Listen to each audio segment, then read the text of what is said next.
Hello everyone, teaching मंत्रा के इस YouTube channel पे मैं कुणाल चौबे आप सभी का स्वागत करता हूं। आज के इस वीडियो में सीडीपी के अंतर्गत हम लोग group factor theory of intelligence को जानेंगे। जैसा कि प्लेलिस्ट बना हुआ है, हर सब्जेक्ट का सीडीपी का अलग है, इंग्लिश का अलग है, हिंदी का अलग है, ईवीएस का अलग है। तो सीडीपी सेक्शन के अंतर्गत हम लोग जो है इंटेलिजेंस चैप्टर को शुरू करा है। उसमें इससे पहले unifactor theory of intelligence, two factor theory of intelligence, multi factor theory of intelligence, इन तमाम थ्योरीज को करा। आज के इस वीडियो में हम लोग जो हमारा group factor theory of intelligence है इसको जानेंगे और समझेंगे। Group factor theory of intelligence यानी कि बुद्धि का समूह तत्व सिद्धांत, बुद्धि का समूह तत्व सिद्धांत। इसको दिया किसने? तो इसको लुइस एल थर्स्टन ने दिया था। किसने दिया? लुइस एल थर्स्टन ने इसे दिया था। ठीक है। इनके अनुसार ये 7 विभिन्न प्रकार के जो हमारी मानसिक योग्यता होती है, मेंटल एबिलिटीज होती है, इस पे इन्होंने फोकस करा। Focused on 7 different primary mental abilities. इन्होंने थर्स्टन ने जो हमारी मानसिक योग्यता होती है उसके 7 विभिन्न पहलुओं के बारे में बात की। जैसा कि टू फैक्टर थ्योरी जिसे स्पीयरमैन ने दिया था, पिछले वीडियोस में हम लोगों ने उसको देखा। अगर जिन लोगों ने नहीं देखा हो प्लेलिस्ट में जाकर वहां पे वो देख सकते हैं। तो जो स्पीयरमैन की टू फैक्टर थ्योरी थी, बुद्धि का जो द्विकारक सिद्धांत था, उस थ्योरी को एक्सटेंड करते हुए, बढ़ाते हुए इन्होंने group factor theory of intelligence दिया था। ठीक है।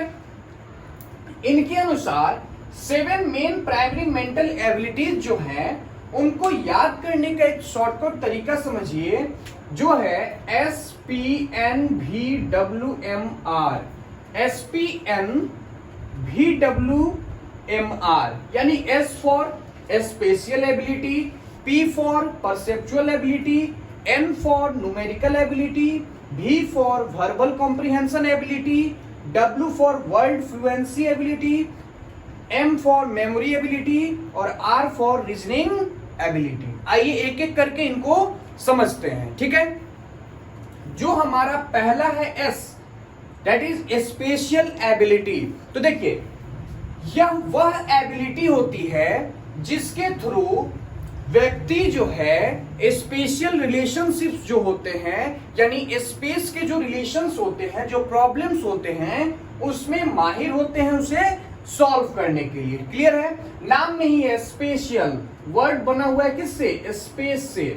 तो वह व्यक्ति जिसकी योग्यता स्पेशियल रिलेशनशिप्स को सॉल्व करने की ज्यादा होती है, उसके अंतर्गत स्पेशियल एबिलिटी पाई जाती है। जैसा कि मान लीजिए कि जो हमारा आर्किटेक्ट होता है, जो डिजाइनर होता है, जो इंटीरियर डेकोरेटर होते हैं, उनको उस स्पेस का, उस एरिया का अंदाजा बहुत सटीक होता है और उसके अकॉर्डिंग उसका वह डिजाइनिंग वगैरह जो करना होता है, उसका काम वो बहुत बिग, एकदम सही ढंग से, सटीक तरीके से करते हैं। तो उनमें कौन सी एबिलिटी पाई जाती है? स्पेशियल एबिलिटी पाई जाती है। फिर आते हैं परसेप्चुअल एबिलिटी की। अगर बात करते हैं तो यह वह एबिलिटी होती है जिसके द्वारा वह व्यक्ति में वह योग्यता होती है जो कि जो ही उसकी विजुअल फील्ड्स होते हैं। परसेप्चुअल मतलब क्या होता है? जो हमें दिख रही है। ठीक ना? तो इसमें वह एबिलिटी होती है जो विजुअल फील्ड को ग्रैस्प करने का, होल्ड करने का, उसको समझने का, अंडरस्टैंड करने का, कॉम्प्रिहेंड करने की योग्यता जो होती है वो हमारी किसके अंतर्गत आएगी? परसेप्चुअल एबिलिटी के अंतर्गत आएगी। जैसे फॉर एग्जांपल की अगर बात करें तो जो हमारे पेंटर होते हैं, ठीक ना, जो आर्टिस्ट होते हैं, इनको पता है किस बारे में, जो भी विजुअल फील्ड है, एरिया है जो दिख रही है, उसको किस तरीके से सजाना है। तो उसमें यह एबिलिटी कूट कूट कर भरी होती है। तो उनके अंदर परसेप्चुअल एबिलिटी पाई गई। फिर अगर बात करें न्यूमेरिकल एबिलिटी, वर्ड को ही अगर आप ध्यान से समझ लेंगे तो इन चीजों को समझने की जरूरत नहीं है। जैसे न्यूमेरिकल, तो न्यूमेरिकल मतलब क्या, नंबर से रिलेटेड, यानी कि वह एबिलिटी जिसमें क्या हो कि जो बच्चे हैं या जो व्यक्ति है वो किससे डील करता हो, नंबर से डील करता हो। तो जो ability to deal with numbers, तो वह योग्यता, जिस योग्यता में जो है व्यक्ति या बच्चा जब है वो नंबर्स के साथ डील करता है, तो वह ये एबिलिटी उसकी न्यूमेरिकल एबिलिटी कहलाती है। जैसे कि मैथमेटिशियंस जो होते हैं, जो गणितज्ञ होते हैं, वो क्या है, उनका नंबर के साथ खेलना बहुत कॉमन होता है, तो उनके अंदर न्यूमेरिकल एबिलिटी पाया गया। फिर वर्बल कॉम्प्रिहेंशन की बात करें तो नाम में ही है, वर्बल यानी कि वर्ड और कॉम्प्रिहेंशन यानी कि समझ, वर्ब यानी कि वर्ड की समझ, तो ability to understand meaning of words, that means कि वह एबिलिटी, वह योग्यता, ठीक ना, जिसके द्वारा जो व्यक्ति है, जो बच्चा है, वो क्या कर रहा है, जो वर्ड्स हैं उस वर्ड्स को तोड़ मरोड़ के समझने में, उसके अर्थ को समझने में योग्य होता है, उसके अंदर वर्बल कॉम्प्रिहेंशन की योग्यता पाई जाती है। जैसे कि मान लीजिए जो हमारे पोएट होते हैं, तो पोएट्स के अंदर क्या है, वह एबिलिटी होती है, वह योग्यता होती है कि वो वर्ड्स को, सेंटेंस को बेखूबी एकदम समझ पाते हैं।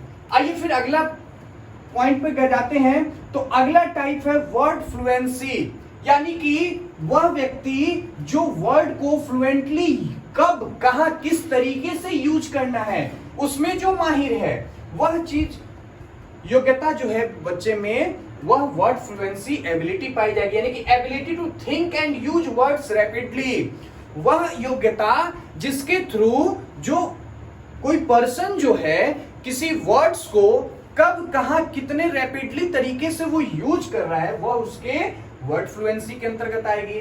अगर मेमोरी की बात करें, यानी कि याददाश्त, कि कोई व्यक्ति जो है उसके अंदर कितनी वह योग्यता है कि वह पुरानी चीजों को रिमेंबर कर लेता है, याद कर लेता है, पुनरावृत्ति कर पाता है उसकी, तो वह उसके मेमोरी के अंतर्गत आ जाएगी।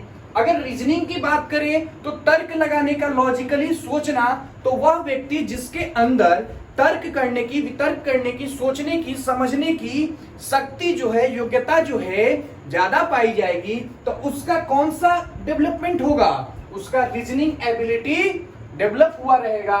तो इस तरीके से जो 7 मेन प्राइमरी मेंटल एबिलिटीज थे थर्स्टन को, उसको हम लोगों ने यहां पर समझा। अगर इस वीडियो में कोई कंफ्यूजन हो, किसी भी प्रकार का कोई समस्या, दुख, दर्द, परेशानी हो आपको, तो कमेंट सेक्शन में कमेंट करके अपने डाउट को क्लियर करें और चैनल को सब्सक्राइब करते रहें, वीडियोस को भी लाइक एंड शेयर करें। चलिए, thank you and have a nice day.